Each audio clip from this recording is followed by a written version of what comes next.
꼭 이렇게까지 해야만 하나, 꼭 이렇게까지 해야만 하나라는 제목을 가지고 말씀을 전하도록 하겠습니다. 이번 주 내내 제가 물었던 질문입니다. 꼭 이렇게까지 해야만 하나. 고 하영조 목사님 아시죠? 하영조 목사 온누리교회를 세우신 고 하영조 목사님의 그 책이 있습니다. 사도행정적 교회를 꿈꾼다. 이 책은 진짜 목사라면 다 한 번쯤 읽어봐야 할 책이라고 생각할 만큼 그 고 하영조 목사님의 그 목회 철학이 담겨져 있는 책입니다. 근데 그 목사님의 그 목회 철학 10가지를 그 책에 기록이 되어 있는데, 그 중에서 가장 제 가슴을 뛰게 만들었던 그 목회 철학 중에 맨 마지막 10번째 목회 철학이 이것입니다. 사도행정 29장을 계속 써가는 공동체. 제가 이전에 몇몇 교회들이 이 모티브를 가지고 29장을 써야 된다면 저는 그분의 아이디어인 줄 알았는데 그게 아니었더라고요. 고하영조 목사님의 그 모티브를 따라한 거더라고요. 네. 사도행전 29장을 계속 써가는 공동체. 근데 여러분도 아시다시피 사도행전은 총 몇 장으로 되어 있습니까? 사도행전 보시면요, 총 28장으로 되어 있습니다. 29장이 없어요. 이상하다. 아니 28장으로 되어 있어서 29장도 존재하고 있지도 않은데 왜 29장을 계속 써가는 공동체를 왜 주장할까? 왜 이것을 맨 마지막 10번째의 그 목회 철학으로 왜 이거를 만드셨을까? 왜냐하면요, 사도행전 말씀이 이렇게 끝나기 때문에 그렇습니다. 사도행전 28장 30절과 31절입니다. 그게 이제 마지막 이렇게 끝나요. 사도행전이요. 바울이 온 이태가 2년 동안 자기 셋집에 머물면서 자기에게 오는 사람을 다 영접해서 무엇을 했냐? 2가지를 합니다. 하나님의 나라를 전파하며, 그게 첫 번째입니다. 그리고 두 번째는 주 예수 그리스도에 관하여 모든 것을 담대하게 거침없이 가르치더라. 이렇게 해서 사도행전이 끝납니다. 총 28장의 그 사도행전 말씀이 원래는요 헬라어로 기록이 되어 있었습니다. 헬라어요. 근데 그 헬라어의 이 사도행전이 지금 우리가 갖고 있는 이 성경이 어떤 성경입니까? 한국어로 번역된 이 사도행전으로 우리의 손에 오기까지 어떻게 시작된 겁니까? 사도 바울이요 가르침을 받았던 이 모든 그리스도인들이 사도 바울의 그 가르침에 따라 두 가지죠. 하나님의 나라와 예수 그리스도를 담대하게 거침없이 계속해서 가르쳐 왔기 때문에 우리가 우리의 손에 지금 한국어로 번역된 사도행전의 말씀을 우리가 가질 수 있는 것 아닙니까? 그 사도 바울의 가르침을 받았던 그리스도인이 누군지는 우리는 모르겠지만 분명히 이들은요 세상에 나아가서 새로운 교회를 끊임없이 개척했을 것입니다. 만들어 왔을 것입니다.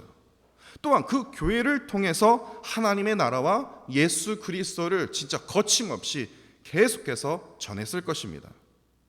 그래서 이 고 하영조 목사님은요 이 사도행정적 교회에 대해서 이렇게 말을 합니다. 사도행전의 마지막은 마침표가 절대로 아니다. 사도행전의 마지막은 끝이 없다. 사도행전의 교회는 끝이 없다. 마침표가 아니라 콤마라는 것은 계속 문장이 이어간다는 거 아닙니까? 마침표는 문장이 끝나는 것이고요. 그래서 마침표가 아니라 콤마일 뿐이다. 그렇기에 사도행전의 교회는 주님이 재림할 때까지 지금도 계속되고 있다. 사실 이 말은요 어느 교파를 떠나서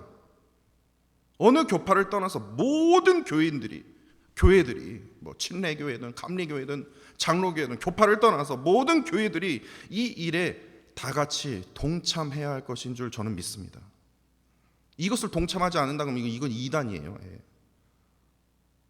교회는요 반드시 복음이 필요한 곳에, 교회가 많은 곳 말고요, 예. 진짜 복음이 필요한 곳에 어떻게 해요? 끊임없이 교회는 개척되어야 합니다. 왜냐? 교회는 교회를 낳고 또 교회를 낳아야 할 뭡니까? 사명이 있기 때문에 그래요. 그런데 여기서 우리가 조금 더 나아가서요 사도행전의 그 교회 공동체를 이루기 위해서 방법론이라고 얘기를 할까요? 이 방법, 우리가 사도행정적 교회 공동체를 이루기 위해서 우리가 방법론으로 우리가 어떻게 나아갈 수 있을까? 이렇게 해서 우리가 생각할 수밖에 없습니다. 그것은 바로 사도행전을 보시면 바로 성령 충만한 뭡니까? 살아있는 예배를 통해서 그것이 시작이 돼요. 기도를 통해서요. 이를 통해서 말씀의 나눔과 합심 기도로 어떻게 돼요? 이어져야 된다는 것입니다. 이렇게 하는 이유가 무엇입니까? 이 모든 것이 최종 목적은 우리가 왜 예배를 하냐? 왜 우리가 기도를 합니까? 왜 말씀을 상고합니까? 왜냐? 최종 목적은요, 하나님의 나라를 위한 선교이기 때문에 그렇습니다. 여러분 그거 꼭 기억하셔야 돼요. 또 아무개 성도 보기 위해서, 요한 목사 보기 위해서, 루이비 교회 건물 보기 위해서 우리가 모인 거 아니에요. 최종 목적이 뭐예요? 하나님 나라를 위한 선교, 이거예요. 사도행정적 교회 공동체는요, 모든 성도들이 반드시 영적인 양육과 그리스도의 그 사랑을 나누는 것에 우리는 다 같이 힘써야 한다라는 겁니다. 그런데 우리가 좀 더 깊게 생각해 보아야 할 것이 앞서 소개했던 그 사도행전 28장 30절 말씀입니다. 그 말씀을 제가 묵상하면서 이런 생각이 들었어요. 다시 한번 제가 그 말씀을 다시 읽어드리겠습니다.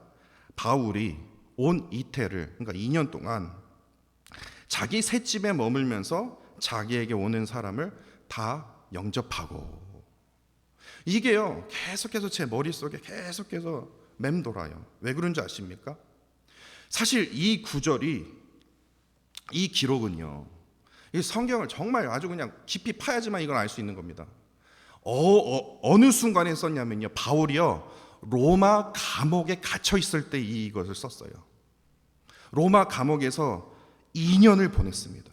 근데 중요한 것은요, 이 기간에 사도 바울이 로마 감옥에 갇혀 있으면서도 특별히 감옥이라는 사실을 우리가 딱 생각하면 손발이 쇠사슬로 묶여 있어서 어느 누구도 감히 찾아올 수 없는 그런 지하 감옥으로 우리가 생각을 할 수 있는데, 특별히 뭐라고 기록이 되어 있습니까? 오는 사람을 다 영접했대요. 그러니까 그 감옥은 당시 자신이 찾아오는 모든 사람들을 만날 수 있는 감옥이었다라는 겁니다. 그렇기 때문에 우리가 생각하는 어떤 그런 지하 감옥이 아니에요. 그냥 가택연금으로 보시면 됩니다. 그렇기 때문에 자기 셋집에 머물면서, 그래서 그렇게 기록한 거예요. 그러니까 감옥은 감옥입니다. 그렇지만 가택연금으로 보면 적당할 것입니다. 그런데 여기서 우리가 생각해 보아야 될 것이 이겁니다. 지하 감옥이든 가택연금이든 그게 중요한 것이 아니라, 바울은요 자기에게 오는 사람들에게 하나님의 나라에 대해서 무엇을 전파했을까요? 하나님의 나라에 대해서, 그래 하나님의 나라를 전파했다는데 하나님의 나라에 대해서 무엇을 전파했고, 또 주 예수에 관해서 거침없이 가르쳤다는데 주 예수 그리스도를 위해서, 그분을 위해서 무엇을 담대하게 거침없이 가르쳤을까요? 그 내용이 궁금하지 않습니까? 그런 생각이 들었어요. 무엇을 바랬을까? 근데 사도행전 아무리 찾아보세요, 기록이 없어요. 2년 동안요 로마 감옥에 연금 상태로 있으면서 머물면서 사도 바울이 뭐를 썼냐면요, 2년 동안 그 로마 감옥에 갇히면서 옥중서신이라고 여러분들 들어보셨습니까? 옥중서신이죠. 첫 번째 뭡니까? 에베소서, 빌립보서, 이렇게 성경 공부 같은 그런 느낌이 드는데, 에베소서, 빌립보서, 골로새서, 그 다음에 빌레몬서를 썼다는 겁니다. 이게 아주 중요해요. 이제 하여튼 그 말씀 나누기에서요, 하여튼 사도행전은 그렇게 파볼 거예요. 어느 순간에 어느 책을 썼으며 또 지도를 같이 함께 보면서요. 이게 중요해요. 왜? 이것을 알아야 에베소서를 이해가 갈 수 있고 빌립보서, 고로새서, 빌레몬서의 어떤 그런 상황을 이해할 수 있기 때문에 그 4가지 편지를 썼어요. 그러면 바로 여기서요, 왜 이것을 제가 말씀드리냐? 바로 이 4가지의 옥중서신을 통해서 자기에게 찾아온 사람들에게 하나님의 나라에 대해서 무엇을 전파했고, 또한 주 예수 그리스도에 관해서 무엇을 담대하게 거침없이 가르쳤는지를 거기서 찾을 수 있다는 거예요. 그렇지 않습니까? 그럼 하나님의 나라에서 무엇을 가르쳤을까요? 에베소서를 보면요, 하나님의 나라가 뭡니까? 그 시작이 어디입니까? 교회 아닙니까? 교회란 무엇인가? 아마 찾아오는 사람에게 교회란 무엇인가? 하나님의 나라의 시작, 바로 교회부터 시작이 되어야 되는데 교회란 무엇인가? 바로 에베소서에 있지 않습니까? 그리고 골로새서는 뭐합니까? 주 예수 그리스도는 누구인가? 그게 골로새서의 가르침 아닙니까? 그렇지 않습니까? 그리고 나머지는요, 빌립보서와 빌레몬서는 또 어떤가? 바로 실천입니다. 다시 말해서 에베소서와 골로새서는요 이론이에요. 하나님의 나라의 시작인 교회란 무엇인가? 예수 그리스도는 누구신가? 이론이에요. 그렇다면 이론으로 끝나는 것이 아니라 빌립보서와 빌레몬서를 통해서 뭐예요? 교회에 대해서 알았다라면, 이제 하나님에 대해서 알았다라면, 예수 그리스도에 대해서 알았다라면 뭐합니까? 이제 실천으로 가라. 실천이 뭐냐? 빌립보서와 빌레몬서라는 겁니다. 그래서 참된 그리스도인의 삶으로 이어전달해야 된다는 거예요. 그럼 무엇을 실천해야 됩니까? 빌립보서 1장 27절 말씀 제가 뽑았습니다. 그리스도의 복음에 합당하게 생활해라. 이게 실천이에요. 그럼 빌레몬서는 뭡니까? 빌레몬서 1장 16절입니다.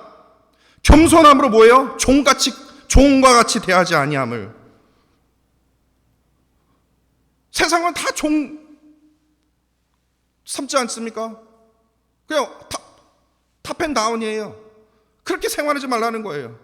종같이 대하지 아니하고 뭐 어떻게 해요? 진정한 이웃의 그 사랑을 실천하라는 거예요. 그것을 강조하지 않습니까? 이런 의미에서 오늘 본문을 한번 보십시오. 3절입니다. 오늘 본문 3절입니다. 사도 바울이 우리가 이 직분이 비방을 받지 않게 하려고 무엇이든지 아무에게도 꺼리끼지 않게 하고 라고 말합니다. 이게 무슨 말이냐? 자신이 하나님의 그 말씀, 예수 그리스도의 그 복음의 그 사역자로서 자신의 직분이 사람들에게 그 비방의 대상이 되지 않도록 지속적으로 자기 자신을 늘 살펴왔음을 지금 고백한 것입니다. 왜냐하면 사도 바울 스스로가 값없는 은혜와 그 복음을 전하면서 자신의 어떤 그런 어리석은 행동 때문에, 어리석은 말 때문에 복음이 막히지 않도록 신중하게 그가 전하는 말씀, 그가 택한 설교, 그 모든 것을 신중하게 사역을 감당했다라는 것을 바로 여기서 3절 말씀을 통해서 우리가 깨닫게 된다는 겁니다. 이것이 바로 뭡니까? 이론에 의해서 뭡니까? 실천을 따른 사람 아닙니까? 그렇지 않습니까? 그만큼 자신이 하나님의 일꾼으로서, 복음의 사역자로서 그 자세, 그 삶, 그것을 정확히 알고 있었기 때문에 그랬습니다. 말씀을 전하는 그 목사가 이론만 가득 얘기만 해놓고 만약에 그 말씀대로 내가 살지 못한다면 여러분들 여기 나올 필요 없어요. 저 설교 들을 필요가 없다라는 겁니다. 그렇지 않습니까? 사도 바울은요 특별히 4절에서요 자신을 뭐라고 칭했냐? 하나님의 일꾼으로 자천했습니다. 그러면서 특별히 그 십자가의 복음을 전하면서 자신이 경험했던 고난을 나열하지 않습니까? 오늘 보면 4절과 5절 한번 보세요. 이 주보에 기록이 되어 있으니까 4절과 5절 보세요. 그 고난이요 몇 개인 줄 아십니까? 세어봤더니요 총 9개라더라고요. 9개예요. 9개. 한 가지 두 가지만 해도 와 이럴 텐데 9개입니다. 근데 그 9개가요 제가 그걸 나눠봤어요. 수학과 나와서 그런지 몰라도 나눠봤습니다. 근데 이게 나눠지더라고요. 크게 3개로 나눌 수 있습니다. 4절을 보십시오. 환난, 궁핍, 고난. 이게 어떤 고난을 말한 줄 아십니까? 정신적인 고통 아닙니까? 환난, 궁핍, 고난. 이게 정신적인 고통이에요. 하나님의 복음을 전하면서 사역자로서 받았던 그 고통 중에 첫 번째가 뭐예요? 정신적인 고통이에요. 그것이 환난이었고 궁핍이었고 고난이었다는 겁니다. 그리고 5절을 보십시오. 매맞음, 갇힘, 난동. 이게 무슨 말입니까? 자기가 실수해갖고 매맞았고 자기가 실수해서 감옥에 갇혔고 자기가 실수해서 뭐 이 사람들이 낭동을 부린 겁니까? 아니에요. 부당하고 억울한 일을 당한 걸 얘기하는 거 아닙니까? 하나님의 사역자로서 뭐예요? 부당하고 억울하게 당하는 일이 있다. 그리고 마지막 세 번째 수고스러움, 자지 못함, 먹지 못함. 이게 어떤 고통입니까? 하나님의 사역자로서 뭐가 따라요? 육체적인 고통이 따른다는 겁니다. 그러니까 이게 무슨 말이냐? 지금 9가지를 딱 나열하면서 그냥 나열한 게 아니라 이 3가지를 지금 말하고 있는 거 아닙니까? 하나님의 사역자로서, 다시 말해서 하나님의 일꾼에게는요 반드시요 육체적인 고통, 정신적인 고통뿐만 아니라 부당하고 억울하게 당하는 일이 반드시 너에게 있을 것이다라는 거예요. 꼭 이렇게까지 해야만 하나? 아니 좋은 거 많잖아요. 사도 바울이요. 이걸 들으면 누가 지금 그리스도를 향해서 하나님의 나라를 위해서 복음을 전하겠어요? 더 같아도 아유 바울이요 저 안전할랍니다. 네. 그런데요, 이제 여기서 끝났으면 뭐 어느 누구도 목사 되지 않았고 장로 되지 않았겠죠. 예. 그런데 사도 바울은 이러한 9가지 고난들이 닥쳐온다 할지라도 하나님의 일꾼으로서 내가 이 모든 것을 감당할 수 있었던 것은 바로 4가지의 자세와 4가지의 방식 때문이다 라고 6절에서 7절까지 설명하지 않습니까? 한번 짧게 살펴볼까요? 먼저 하나님의 일꾼으로서의 이 4가지 자세, 이 9가지 고통이 찾아올 건데, 육체적인 거 고통, 육체적인 거, 억울한 거, 정신적인 고통 찾아오는데 4가지 자세를 꼭 기억하라. 그럼 너가 이길 수 있다. 첫 번째, 깨끗합니다. 하나님의 일꾼으로서 가져야 할 행동과 동기가 순전해야 된다. 그러면 너희가 그 고난 속에서 이길 수 있다는 거예요. 그리고 두 번째, 지식이다. 지식은 무슨 너의 그냥 대학 나오고 그거가 아니라 하나님의 말씀에 대한 지식이에요. 그래야 뭡니까? 이길 수 있는 거 아닙니까? 고통을 해석할 수 있는 거 아니에요. 하나님의 말씀, 일꾼으로서 가져야 할 그 복음에 대한 이해가, 올바른 이해가 필요하다. 세 번째, 말하면 잔소리죠. 오래 참음. 자신을 향한 그 악행에 대해서 화내지 않기. 왜냐? 어제 말씀드렸죠. 전쟁에 능하신 여호와 하나님. 내가 싸우는 게 아니에요. 악을 향해서 내가 싸우는 게 아니에요. 누가 싸우십니까? 하나님께서 싸우시기 때문에. 그렇기 때문에 우리는 뭐를 해야 됩니까? 그리스도의 사랑으로 용서해라. 품어라. 그럼 너희들이 견딜 수 있다. 네 번째, 자비함. 다른 사람에 대해서 품는 그 선하고 친절, 그 관용은 끊임이 없어야 된다. 이 4가지의 자세가 필요하다. 또 이 4가지도 부족하다. 이어서 하나님의 일꾼으로서 4가지 방식을 말하지 않습니까? 첫 번째, 성령 감화다. 이게 너희 힘으로 될 수 있는 것이 아니다. 오직 성령으로 말미암아 이 사역을 감당할 수 있다. 그렇기 때문에 이 성령을 삼아야 된다.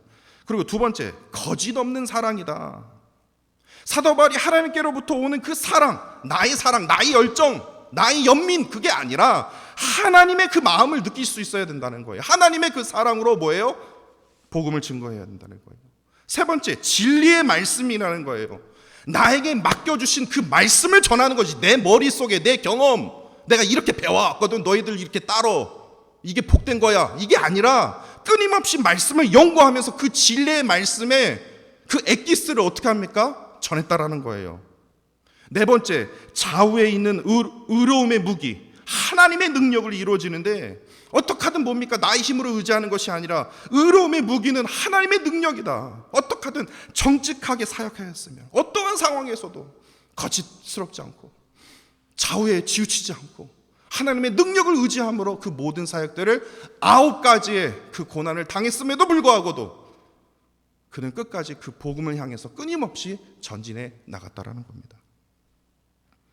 9가지 고난을 통해서 4가지 자세, 4가지 방식을 딱 살펴보면서 풀이하면서요, 저는 이렇게 질문했어요. 저 목사인데도요, 사도 바울이요, 꼭 그렇게까지만 해야 됩니까?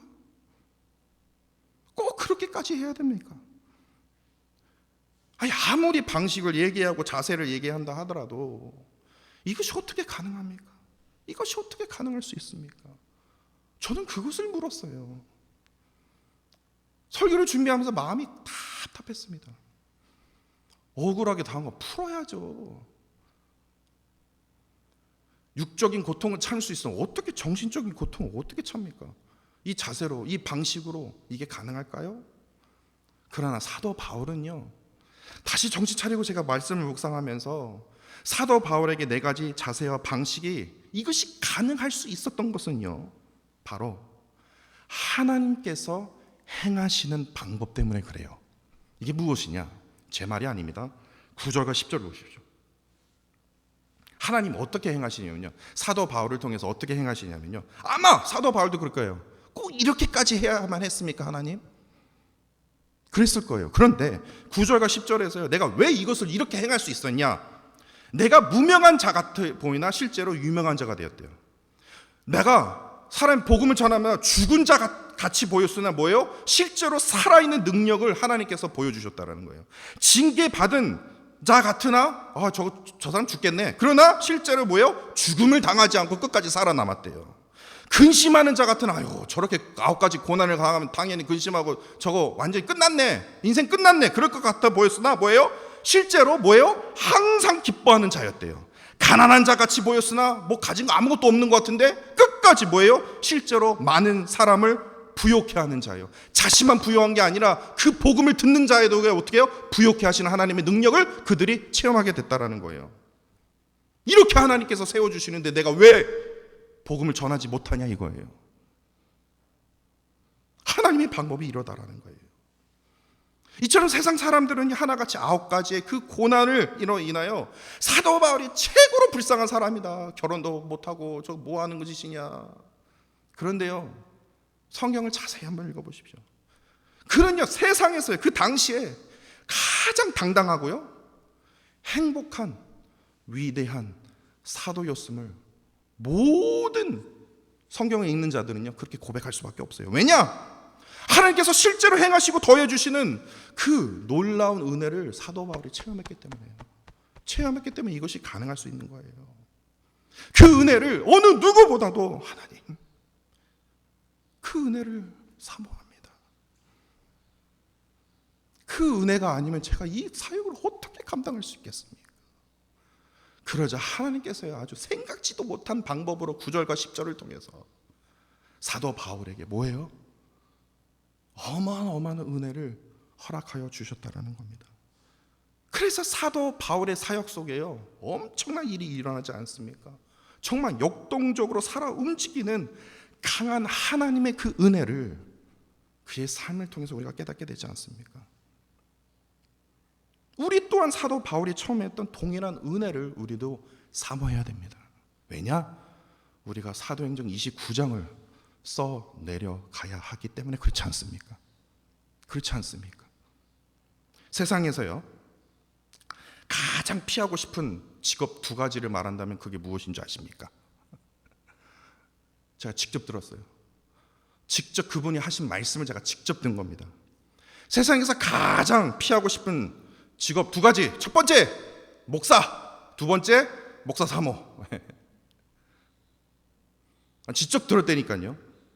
근데 제가 목사이지만 여러분들은 아이 농담하시네. 아니요, 농담 아니에요. 이 말은 농담으로 여기지 마십시오. 실제로요 목사와 목사 사모라는 직업이요, 왜 목사 사모라고 얘기하는지 저도 이해를 못하겠지만 하여튼요 목사와 목사 사모라는 직업이 세상에서요 가장 피하고 싶은 것 중에 하나입니다. 제가 목사라도요 만약에 제 첫째 딸이 만약에 목사랑 결혼한다면 저도 다시 한번 생각해 볼 것 같아요. 그 정도예요. 그렇지 않습니까? 그런데요 제가 이번 주에 경험한 게 있습니다. 세상 사람들은 가장 피하고 싶은 게 목사고 목사 사모인데 자신은 목사가 된 것이 너무나도 감사한 나머지 목회 그 은퇴할 그 시점에 있어도요 특별히 이 예배 열정 하나만큼은 지금도 아주 그냥 뭐 화산처럼요 불 막 확 지금 타고 불타고 계시는 분을 제가 이번 주에 목격했습니다. 그게 무슨 말이냐? 저번 주에요 시애틀에서 저희 부모님이 오셨습니다. 4일간 저희 집에서 방문하셨는데 여러분들 시애틀 한번 방문해 보셨습니까? 이게요 보통 힘든 게 아닙니다. 한국 가는 비행기랑 똑같아요. 시간이 그 정도예요.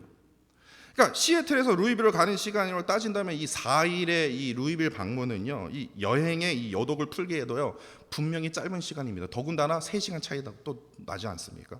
그럼에도 제가 혀를 찬 것이 그 시애틀 주님의 영광교회를 섬기고 계시는 이 아버지 목사님은요 대단하신 분입니다.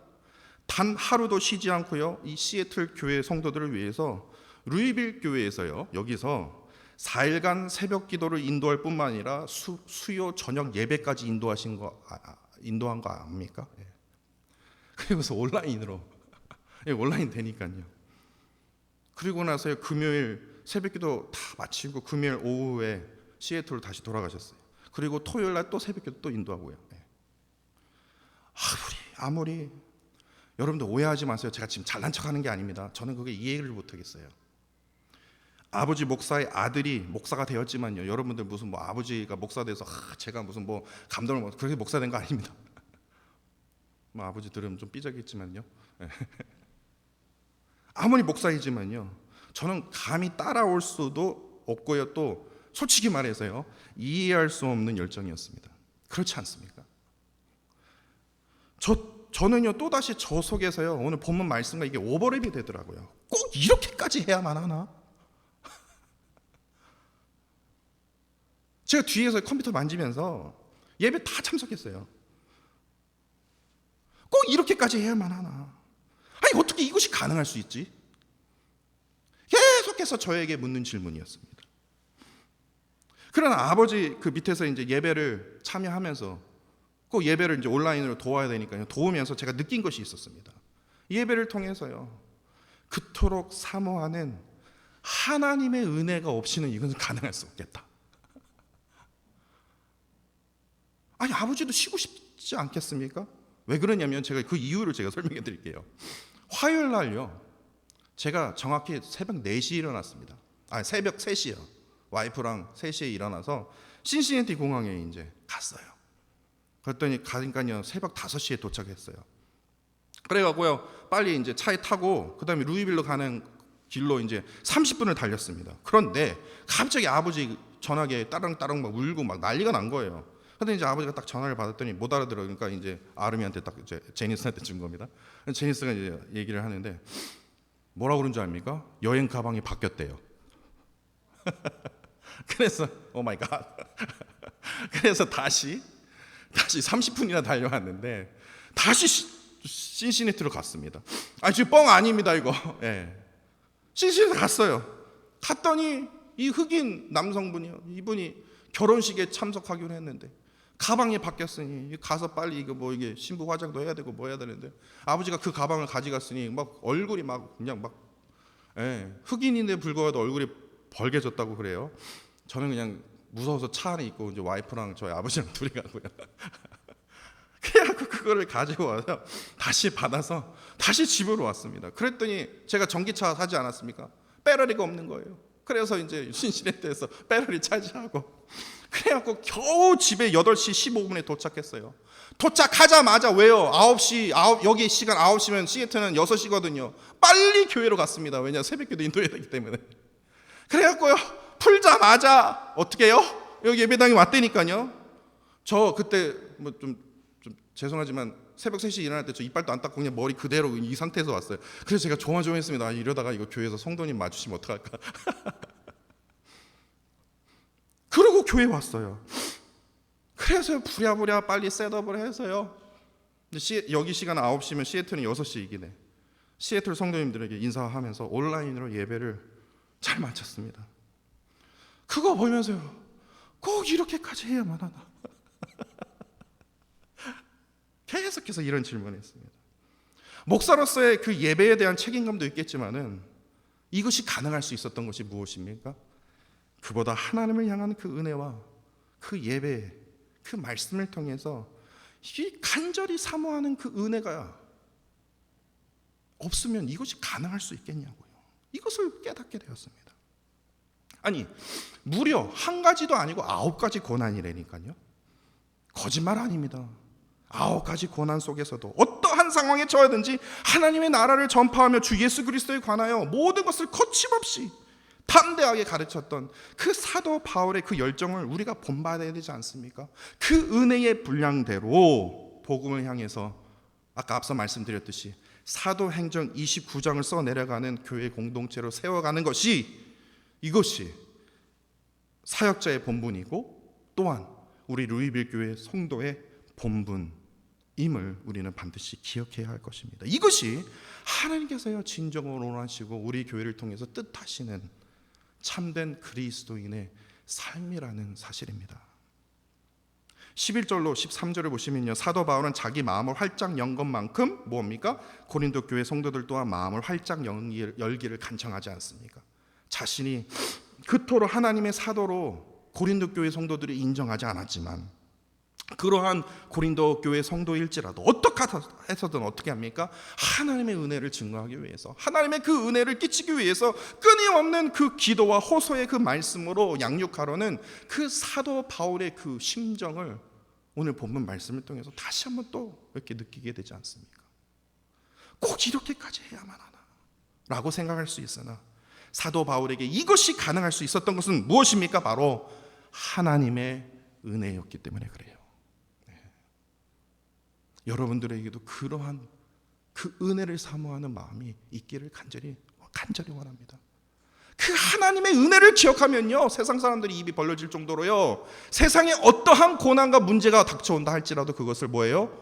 이길 수 있는 9가지 고난이요, 90가지 아니 9천 개 아니 9억 개의 고난이 찾아온다 할지라도요, 하나님의 은혜 하나면요 끝납니다.